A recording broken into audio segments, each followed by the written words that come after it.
Well, Ninja Gaiden 4 is just around the corner, and I'm not gonna lie, it's looking pretty good. It's cool to see Team Ninja return to their roots, and I'm glad Platinum Games aren't completely washed out yet. And so I thought that this is probably the best time to take a look at a really cool mod for the PC version of Ninja Gaiden Sigma 2 called Ninja Gaiden Sigma 2 Black, not to be confused with the remake of a very similar name. So with that being said, welcome gamers to Hidden Potential, a series where we showcase and review fan-made mods, patches and remakes of games both good and bad to see how much we can fix and or improve upon them. Now, thanks to some more recent releases, the naming schemes of these games and mods do end up overlapping somewhat, so in order to better distinguish what we're talking about and to catch up people who don't necessarily know much about Ninja Gaiden's various releases, we'll have a quick rundown of the different versions to provide some much needed context to better explain what this mod actually does. In 2004, Itagaki released his reboot of Ninja Gaiden, re-envisioned as a stylish, fast-paced character action game,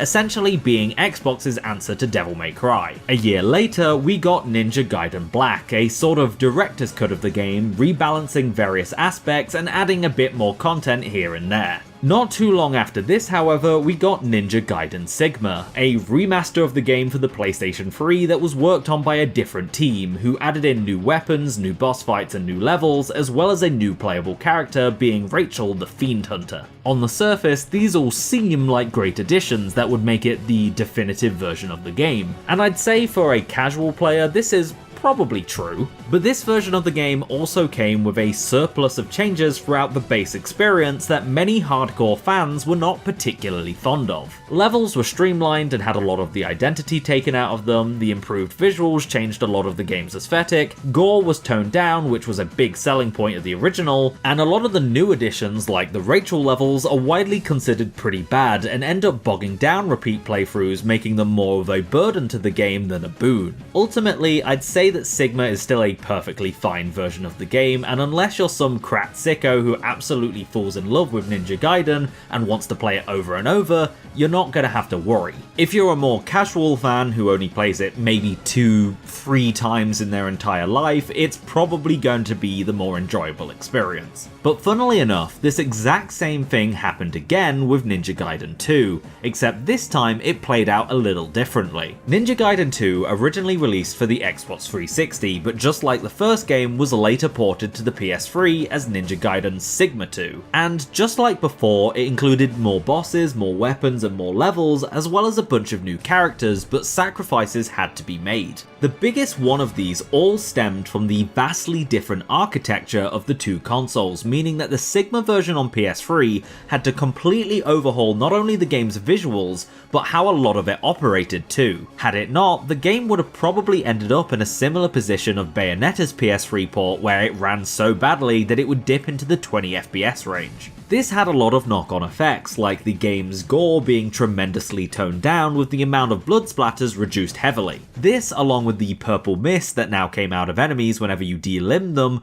were attempts to censor the game a bit to make it available in more places, but this was also just due to the fact that the PS3 couldn't handle that many type of effect on screen at once. But the real problem with Sigma 2 was that the PS3 wasn't capable of rendering as many individual 3D models on screen at any given moment like the Xbox 360 was. And this is because it didn't have the same unique Vertex processing tech that Microsoft's console had at the time. This wouldn't necessarily be a problem if it was just for a single cutscene or a set piece in the game, but unfortunately Ninja Gaiden 2 was specifically built with this tech in mind to allow for tons of enemies to be on screen at any given moment. Something akin to Dynasty Warriors, except that the enemies were actually trying to kill you, making the fights have this uniquely oppressive feel to them, as every skirmish had you fighting your ass off in order to both survive but also shred your way through hordes of demons and rival ninja. Since Sigma 2 couldn't do this, they opted to reduce the number of enemies that appear on screen as well as their totality during each and every encounter, but to compensate, increase the health and limb durability of every single enemy, which ends up creating a very different flow to the game, which is something I don't necessarily hate, but it is something that would have been nice if it was its own selectable mode. You know, like if it was Legendary Dark Knight from DMC, but in reverse. Unfortunately, it was the only mode, and while I'd probably still say I'd prefer the Sigma style of a fewer number of stronger enemies, it is hard to deny that the game doesn't end up losing some of its unique identity when doing this. It's also very clear that the game was built with a higher enemy count in mind, having these large, wide open arenas to fight them in, which unfortunately end up feeling a bit sad and silly when you see like 3 or 4 demon men slowly scuffling towards you from the horizon. This then brings us to this year with the release of Ninja Gaiden 2 Black, a 1-to-1 remake of the game recreated in Unreal Engine 5 with a couple of changes here and there aimed to make it the definitive version of the game. And due to the history of the series, the subtitle Black had some pretty decent weight behind it, so the general expectation was that this re-release was going to be more faithful to the original while having a few small additions that people did like from Sigma 2. Alas, what we got was basically the opposite thanks to Koei Tecmo only having the source code for the Sigma 2 version of the game. And so Ninja Gaiden 2 Black was basically just a remake of Sigma 2 with a few of the less well received bosses cut out and the weapon upgrade system being reverted back to vanilla, meaning that you upgraded weapons and got new moves by buying these upgrades using the game's currency Essence instead of just getting a free one at every single new shop, which is a huge improvement for more experienced players as playing well results in you being able to unlock your full movesets much faster. But with that being the only major change alongside the restored gore, this release ended up leaving a lot of people feeling rather mixed. It's still a very good version of the game, but it's not exactly what fans were looking for, with this being the third version of Sigma 2, whilst the vanilla release is still stuck on the Xbox 360. Sure, you can still play it via backwards compatibility, and it does get a great boost to the visuals if you're playing on an Xbox One X or Series X, but it's still a less than ideal situation for accessibility of actually getting your hands on it. But luckily, thanks to some very dedicated fans, the dream of playing a version more faithful to the original, at least on PC, is a reality. In fact, it's a reality in 2 different ways. One being a mod for the Master Collection port of Sigma 2 called Ninja Gaiden Sigma 2 Black, and the other being for the more recent Ninja Gaiden 2 Black remake called Ninja Gaiden 2 White. Both were created by Fiend Booser, however the 2 versions don't have complete content parity due to the remake coming out much later. I will leave links to both versions in the description below, but for the purpose of this video I will be looking at the more complete version of the mod for Sigma 2, as unfortunately my computer struggles enough running 2 Black with all of its UE5isms as is, let alone when I'm trying to record it. But if you do like what you see here and you have a PC that can run Ninja Gaiden 2 Black, you can rest assured that the Ninja Gaiden 2 White mod contains all of the major, more important changes to the game. So with that being said, feel free to use that one if you want. And I'm not sure if it's the same, but if it is, modding it is simply a case of dragging and dropping some files into the game's folder and you're good to go. Now, as for Sigma 2 Black, I have to say that this is a very impressive mod, as the Master Collection port was nothing particularly special when it came out, and as I understand it, it's unfortunately not the easiest game to mod and play around with. I remember when these ports first came out, the most technical mod that I saw was a basic attempt at an uncensored mod that recolored the purple mist that came out of enemies to red. So being able to see so much done with the game is incredibly impressive, as the mod not only restores so much of the original game,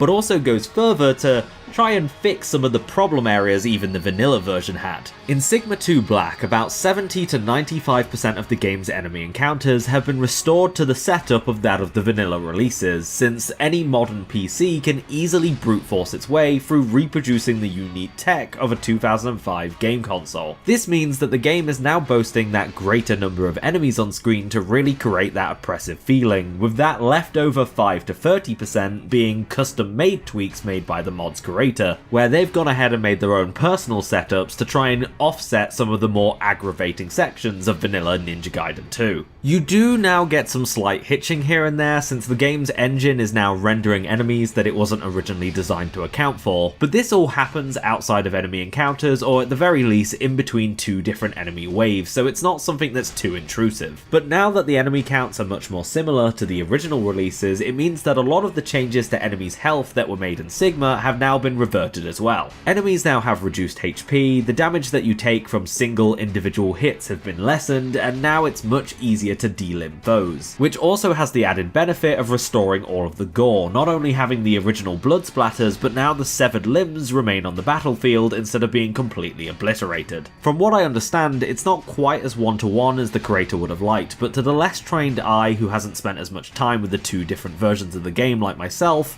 it's pretty damn close. Something else that needs mentioning is that the enemy aggression has also been restored to that of the originals, making enemies slightly more passive on the easier difficulties since there's so many more of them, but a lot more aggressive on the harder ones. Something that I feel like can't be stressed enough is how important these increased enemy counts really are for the identity of Ninja Gaiden 2. The modern Ninja Gaiden titles have all felt like a true embodiment of the ninja effect. The idea that the power of a ninja is completely static and no matter how many more you add, it never changes. It's the rule of cool idea that a single ninja can take on hundreds and they'll be equal in strength. And this is the power fantasy that Ninja Gaiden promises, but only provided that you wrestle it free from its clutching dead hands. You will feel like that badass ninja, but you need to bloody work for it. And Ninja Gaiden 2 definitely amps that up to 11. This unfortunately has a bit of a downside to it, and that is that all of Ninja Gaiden's boss fights kind of suck because the gameplay is so dedicatedly focused on those individual normal combat encounters. And honestly, that's perfectly fine. It's okay to have strengths and weaknesses and stuff that you focus on. But what it means is that Ninja Gaiden really shines when you're dealing with encounters of multiple enemies at once opposed to single one-on-one duels. And so it stands to reason that the more enemies that are in an encounter, the funner the game will be, at least to an extent. Now, those are the main core differences in the mod, but there's tons of little tweaks and modifications that you can find in the game's changelog. I could break them all down one by one, but I really don't think you guys want me listing out frame data to you. It's all stuff like the guillotine throw now always delimbs an enemy when they hit a wall, or if they're already delimbed, will instantly kill them. Or stuff like multiple enemies' command grabs have all been restored to their original speeds. Something that is interesting, however, is while there is stuff like being able to turn off the female character's levels so it can be even more like vanilla Ninja Gaiden 2, all of these changes are present if you leave the female levels in, which means, unlike Ryu's missions, which are primarily restoring old content, you're actually getting brand new stuff, because obviously Ayane, Momiji and Rachel were all only available in the Sigma version, and they've all been given new buffs to accommodate for the higher enemy count which they were originally never designed for. Stuff like the guillotine throw not needing to delimb an enemy before instantly killing them when they hit a wall. Finally, just like the original and Ninja Gaiden 2 Black, you can also buy all of your weapon upgrades. Unfortunately, there is a slight problem with how it had to be implemented, meaning that it works a little bit differently. Upgrading to level 1 to level 2 and to level 2 to level 3 is the same price no matter what. On normal, this is great because you get them really cheap, but if you're playing on hard or any higher, then you're having to pay quite a bit of essence to get some of your weapons to a somewhat decent standard. I can understand why it's been implemented in the way it has because, you know, technical limitations, but I don't think it's the best. But that's pretty much it. That's the main meat of the mod. Everything else the mod does is pretty inconsequential, but it is pretty interesting what it does do. Stuff like Bloom from the PS3 version has been heavily toned down or even removed. The giant statue fights from Sigma can be removed or replaced with various other boss fights. And if you're absolutely insane, there's even brand new difficulty levels above Master Ninja. My personal favourite, however, is that level 2 has been reverted back to being a nighttime stage. At least, sort of. See, the decision was made in Sigma 2 to change the second level of the game from nighttime to daytime. I imagine this was probably done to give the game a bit more visual variety in the opening hours of the game. As with the new added Momiji stage, that would mean that the first 5 stages would all be nighttime levels. So I get the distinct impression that this decision was made just to mix things up a little bit. Plus it has the cool added benefit of being able to see the Hayabusa village in a different light.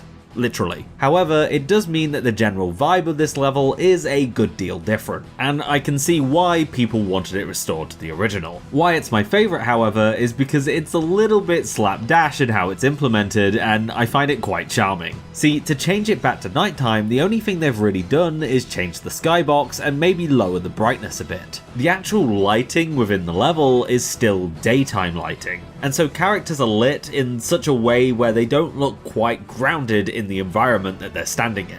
Again, this is probably just more of a limitation of modding the game's engine than it is an oversight or something. And for that reason, even though it does look a little bit out of place and uncanny, I find it funny and endearing instead. At the end of the day, this is a fan in their free time making something that they think the community would enjoy. I'm not expecting the level of quality that you'd assume from an official remaster or port. That being said, there are quite a few instances where fans do outdo the original devs, usually in areas such as emulation. There was, however, one problem that I did encounter that did spoil the mod a little bit, and that was getting to a point where the game softlocked me because I wasn't able to progress unless I picked up the two-handed sword, but I wasn't able to for whatever reason. I was able to get around this by just uninstalling the mod, playing a little bit further to the next save point, and then reinstalling it, but ideally I wouldn't have had to do that. Now, there is several different versions of this mod that apply the effects in different ways. For example, early builds relied on cheat engine just like the Devil May Cry 2 Definitive Edition mod. So maybe I just got unlucky with a very small chance bug that happens with the particular version I used, because as far as I could tell, I couldn't see anybody else talking about this. Either way, however, I was a little bit worried that I wouldn't be able to progress at all. At the end of the day, however, I'd still say that this is an exceptionally good mod that's really well put together. Pretty much all of the problems within it are all due to the fact that it is a mod and it has to work within those limitations. And ultimately, it does an excellent job of filling up a very glaring hole in Ninja Gaiden's lineup. While I wouldn't call it essential, as I probably would still say I prefer Sigma 2 and I think it's better for your average casual player, the ability to have the option now is really good, and is overall just a very good win for game preservation, even if it's done by a fan restoration effort. They may not be official, but Ninja Gaiden Sigma 2 Black, and by extension Ninja Gaiden White, are damn good mods that are almost as good as if they were, perhaps even better in some ways. And if you're a fan of Ninja Gaiden or character action games as a whole and you've only ever played Sigma 2, then I absolutely 100% recommend giving this mod a go. For series veterans, it's basically the closest thing you'll get to a PC port of the original game, and for people like me who've only experienced Ninja Gaiden through the Master Collection, it's an excellent fresh new way of being able to experience the game again. And since Ninja Gaiden 4 is just a couple weeks around the corner, maybe you can use this to get back into the groove of things. But that's pretty much everything I've got to say. If you enjoyed this video, then be sure to check out my channel for the other episodes of Hidden Potential, as well as a few other things. If you're a fan of character action games, I'm finally getting round to finishing my video on DMC1. It's gonna be one of those super long retrospective style videos because I found that every time I talked about something there was more and more and more that I wanted to elaborate on. So please be excited for that, and in the meantime, something that I'd really recommend giving a look is my Castlevania 64 video. I put a lot of work into that one, and everybody who's watched it, as far as I can tell, have really enjoyed it. Unfortunately, I made the mistake of releasing it right as YouTube put out that update that messed with everybody's views. And so depressingly, it did really badly, and I really don't want that DMC1 video to share the same fate. Until then though, I'll be seeing you next time, gamers. Hey there everyone. So unfortunately, the day after I started editing this video, we got the very sad news of Tomonobu Itagaki's passing, which considering he was only 58 is really depressing. Historically, in the past, due to his reputation, I didn't have that good of an opinion for him for quite a while. But honestly, a lot of that changed upon actually learning more about him. I know a couple of months back, Harada put out all of those tweets detailing the history and rivalry between Tekken and Dead or Alive, and how a lot of it was just due to the sheer tenacity of Itagaki, or at the very least, the persona he liked to put out into the world because he knew it would be well received in the West. But I think regardless of what he's remembered for, the passion that he had for video games and what he wanted to bring to the industry and community as a whole is something that really is going to be missed. I know personally what I'm going to remember him for is that when the Ninja Gaiden Master Collection came out, I decided to go back and play through some of the other Ninja Gaiden games and watch stuff like the old OVA. And eventually, after playing Ninja Gaiden Dragon Sword for the Nintendo DS, I did a bit of research on it and found that the reason why that game even exists, being a light-hearted, family-friendly sequel to his hardcore, blood and guts, ultra-violent action game, is because he wanted to make a game that he could play play with his kids so he could share his passions with them. And so that's what I'm always going to remember him for, because at the end of the day, I don't think there's anything much cooler than that.